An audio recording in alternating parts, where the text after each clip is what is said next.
राम राम नमस्कार। Education system Bihar में आपका स्वागत है। आज के इस वीडियो में बात करने वाले हैं बिहार एसटीटी के बारे में।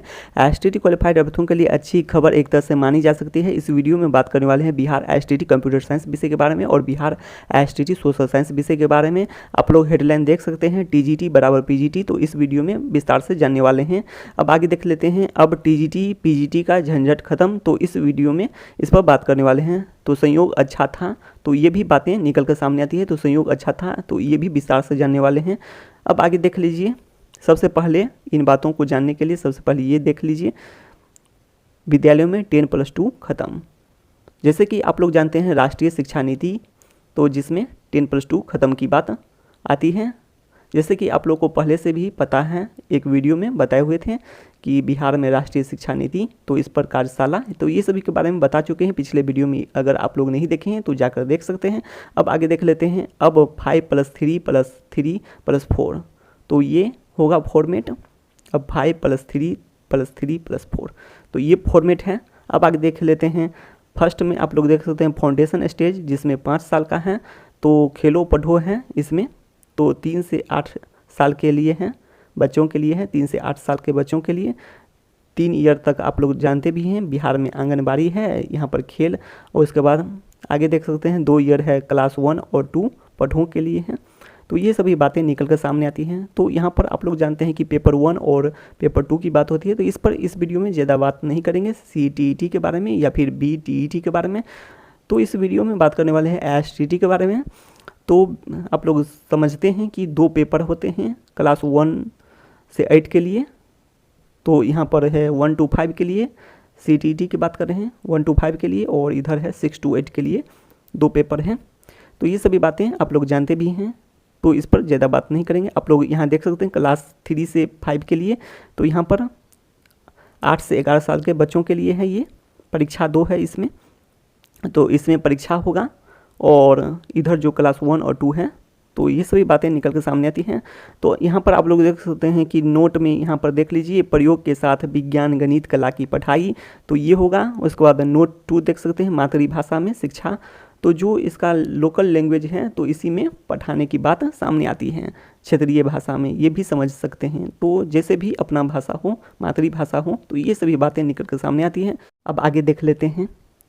टीजीटी बराबर पीजीटी या फिर टीजीटी पीजीटी का झंझट खत्म। इससे पहले आप लोग थर्ड पॉइंट देख लीजिए, उसके बाद इस पर बात करेंगे। टीजीटी बराबर पीजीटी, तो मिडिल स्टेज क्लास 6 से 8 के लिए है। विशेषता यह है कि प्रोफेशनल नॉलेज देने वाली शिक्षा की बात की गई है। रोजगार परक शिक्षा के बारे में बताया गया है ए पॉइंट में। बी पॉइंट में है कि व्यावसायिक शिक्षा, प्रोफेशनल शिक्षा के बारे में बताया गया है। सी पॉइंट है कौशल विकास, स्किल की शिक्षा, स्किल डेवलपमेंट। तो ये सभी बातें निकल कर सामने आती है। इन सभी महत्वपूर्ण बिंदुओं को आप लोग पढ़ लिए होंगे, तो इससे स्पष्ट होता है कि आगे आने वाले समय में कंप्यूटर विषय का भी महत्व बढ़ने वाला है और क्लास 6 से ही बढ़ जाएगा महत्व। तो ये सभी बातें निकल कर सामने आती है। आप लोग जानते भी हैं, पिछले वीडियो में बता चुके हैं कि बिहार में भी राष्ट्रीय शिक्षा नीति लागू जमीनी स्तर से हो, इसके लिए कार्यशाला, तो ये सभी बातें बता चुके हैं, इसलिए इस वीडियो में ज़्यादा बात नहीं करेंगे। अब आगे देख लेते हैं टीजीटी बराबर पीजीटी पर। टीजीटी बराबर पीजीटी, तो इस पर बात करने वाले हैं। टीजीटी पीजीटी का झंझट खत्म। आप लोग जानते हैं कि सोशल साइंस विषय में 4 विषय हैं, तो 4 विषय हैं। आप लोग पहले से भी आप जान चुके हैं कि 9 से 12 की बात की गई है। इसमें 5+3+3+4, 9 से 12, तो इसकी बात की गई है। तो ऐसे में 10+2 खत्म। अब आगे देख लेते हैं सोशल साइंस विषय।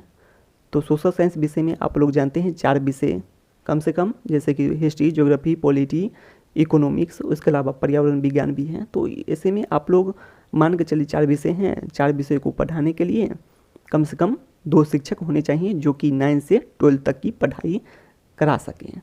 तो यदि ऐसा होता है तो टीजीटी और पीजीटी का झंझट खत्म हो जाएगा। 9 से 12 तक के लिए 2 शिक्षक होंगे और सभी क्वालिफाइड की नौकरी भी पक्की हो जाएगी सोशल साइंस विषय में, जितने भी क्वालिफाइड हैं। तो ये सभी बातें निकल कर सामने आती हैं। तो ऐसे में टीजीटी बराबर पीजीटी किया जा सकता है। और ग्रेजुएशन, इसका जो मिनिमम क्वालिफिकेशन की बात करें तो ग्रेजुएशन प्लस, जो जैसा बताया गया है, ग्रेजुएशन प्लस बीएड, तो ऐसा ही रहना चाहिए 9 से 12 तक के लिए। तो यह भी अच्छी बात है। या फिर कंडीशन एक लगा सकता है, कंडीशन जैसे कि एमए बाद में कर ले। तो ये सभी बातें हैं। बहुत सारे अभ्यर्थी एमए कर भी चुके होंगे, वैसे ढील देने की बात है। बात करें तो NCTE में भी बताया गया, NCTE में भी ढील देने की बात, ये सभी बातें सामने आती हैं। वैसे 10+2 ही ख़त्म है, तो अब तो ऐसे में कोई बात उठता नहीं है। लेकिन आप लोग ये देख सकते हैं 10th और 12th में बोर्ड तो होगा ही होगा, तो ऐसे में PGT रखे, आप लोग मान के चले PGT यदि रखता है टीचर, क्योंकि इसमें विषय चुनने की आज़ादी दी गई है, तो सरकार को कम से कम 4 शिक्षक रखने होंगे PGT के, हिस्ट्री के लिए अलग, पॉलिटी के लिए अलग, उसके बाद इकोनॉमिक्स के लिए अलग, तो ये सभी बातें हैं।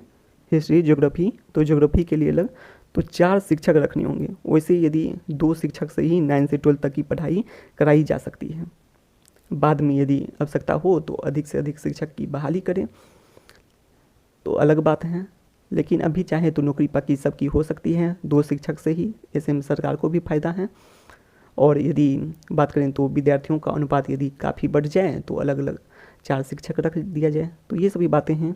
आगे बात कर लेते हैं, अनुपात में शिक्षक होना चाहिए। तो जी बिल्कुल अनुपात में शिक्षक होना चाहिए। यदि विद्यार्थियों की संख्या यदि बढ़ जाती है तो हिस्ट्री, ज्योग्राफी, पॉलिटी, इकोनॉमिक्स, ये सभी के लिए अलग अलग शिक्षक की बहाली की जाए। तब तक के लिए बात करें, यदि विद्यार्थियों की संख्या कम हो तो ऐसे में 2 शिक्षक क्लास 9 से 12 तक के लिए रखा जा सकता है। अब आगे देख लेते हैं कि इसमें संयोग अच्छा था, तो संयोग इसलिए अच्छा था कि जैसे कि सोशल साइंस विषय में पेपर 1 आयोजित हुआ, पेपर 2 नहीं। इधर देख सकते हैं आप लोग, ये विषय कंप्यूटर साइंस विषय में पेपर 2 आयोजित हुआ, पेपर 1 नहीं। तो दोनों में यही बात है कि पेपर 1 एक में हुआ है सोशल साइंस विषय में, और पेपर 2 कंप्यूटर साइंस विषय में।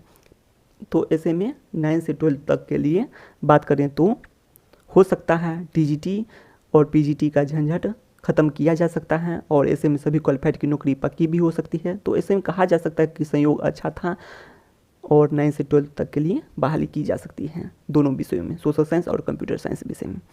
अब आगे देख लेते हैं, जैसे कि बात कर लेते हैं, आप लोग ये बातें देख लेंगे, इन सभी बातों को आप लोग पढ़ लिए होंगे, इस पर ज़्यादा बात नहीं करेंगे। जैसे कि ABCDE जो पॉइंट हैं आप लोग पढ़ लिए होंगे, और रिजल्ट या रिपोर्ट कार्ड पर भी बात नहीं करेंगे इस वीडियो में। अब आगे देख लेते हैं, यहाँ पर आप लोग देख सकते हैं, इन महत्वपूर्ण बिंदुओं को देखने के बाद आप लोग और भी स्पष्ट तरीके से पहुँच सकते हैं। जैसे कि कंप्यूटर साइंस की बात करें तो कंप्यूटर साइंस विषय में पेपर 1 आयोजित नहीं होता है, तो पेपर नहीं होता है 1, तो ऐसे में क्लास 9 से 12 तक की बात की जा सकती है। जैसे कि आप लोग जानते हैं, बिहार गजट में भी बताया गया था कि उच्च माध्यमिक विद्यालय में एक शिक्षक की बात की गई थी, कंप्यूटर शिक्षक की बात। तो ये सभी बातें हैं, बिहार गजट अगस्त 2019 की बात कर रहे हैं। तो इस तरह से आप लोग समझ सकते हैं, यदि ऐसा होता है TGT और PGT का झंझट खत्म किया जाता है तो सभी क्वालिफाइड की नौकरी पक्की सोशल साइंस विषय में भी हो जाएगा, और कंप्यूटर साइंस विषय में तो वैसे भी आप लोग पहले से ही जानते हैं कि बिहार गजट अगस्त 2019 में सभी उच्च माध्यमिक विद्यालय में एक कंप्यूटर शिक्षक की ही बात की गई है।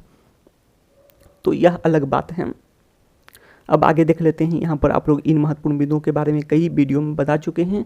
तो यहाँ पर देख लेते हैं कंप्यूटर साइंस विषय के लिए, तो विद्यालयों की संख्या को देखते हुए 7वें चरण में कंप्यूटर शिक्षक के 8000 से अधिक पदों पर बहाली हो, और भी पद सृजित एवं स्वीकृत होनी चाहिए। तो जी बिल्कुल इतना विद्यालयों की संख्या को देखते हुए, क्योंकि आप लोग जानते हैं कि विषय चुनने की भी आज़ादी है, आप लोग पढ़ लिए हैं, इससे पहले भी आप लोग देख सकते हैं विषय चुनने की आज़ादी दी गई है। तो ऐसे में शिक्षक होने चाहिए सभी विषय के। अब आगे देख लेते हैं, तो हर एक उच्च माध्यमिक विद्यालय में सभी ग्राम पंचायत के उच्च माध्यमिक विद्यालय जहाँ भी है, लक्ष्य जो रखा गया था एक उच्च माध्यमिक विद्यालय का लक्ष्य पंचायत में, तो वहाँ पर सभी उच्च माध्यमिक विद्यालय में सभी विषय के शिक्षक उपलब्ध होने चाहिए। वही बताया गया कि 8386 पंचायत के विद्यार्थी अपने ही पंचायत के उच्च माध्यमिक विद्यालय में इंटर तक की पढ़ाई कर सके, इसलिए उच्च माध्यमिक विद्यालय में सभी विषय के शिक्षक उपलब्ध होने चाहिए। अब आगे देख लेते हैं, तो ऐसे में आप लोग समझ सकते हैं कि बिहार STT के सभी विषयों के सभी क्वालिफाइड अभ्यर्थियों की नौकरी पक्की हो सकती है। तो इसके लिए ये सभी बातें निकल कर सामने आती हैं। अब आगे देख लेते हैं कि सोशल साइंस विषय में 4 विषयों को पढ़ाने के लिए 2 शिक्षक, तो ये सभी बातें कर चुके हैं। 8000 प्लस कंप्यूटर शिक्षक के अलावा कंप्यूटर सहायक के भी पद का सृजन होना चाहिए, ये सभी बातें हैं। उसके बाद आप लोग हाई स्कूल +2 की संख्या भी देख सकते हैं, 9361 है हाई स्कूल +2 की संख्या, न्यूज़पेपर के अनुसार बात कर रहे हैं। तो ये सभी बातें निकल कर सामने आती है। तो ऐसे में आप लोग कह सकते हैं कि संयोग भी अच्छा था कि पेपर 1 एक विषय की बात करें, सोशल साइंस विषय में पेपर 1 आयोजित हुआ तो पेपर 2 नहीं, इधर पेपर 2 आयोजित हुआ कंप्यूटर साइंस विषय में तो पेपर 1 नहीं। तो इस तरह से 9 से 12 तक की बात हो सकती है, एक ही शिक्षक से और 2 ही शिक्षक से विषय के अनुसार बात कर लिए हैं। तो यह बातें निकल कर सामने आती हैं, संयोग भी अच्छा कहा जा सकता है। अब आगे देख लेते हैं इन महत्वपूर्ण बिंदुओं को। तो टीजीटी और पीजीटी का झंझट खत्म करके सभी क्वालिफाइड की नौकरी पक्की की जा सकती है सोशल साइंस विषय में और कंप्यूटर साइंस विषय में। तो शिक्षा से संबंधित तमाम जानकारी के लिए सब्सक्राइब करें एजुकेशन सिस्टम बिहार को। तो बस इस वीडियो में इतना ही, धन्यवाद।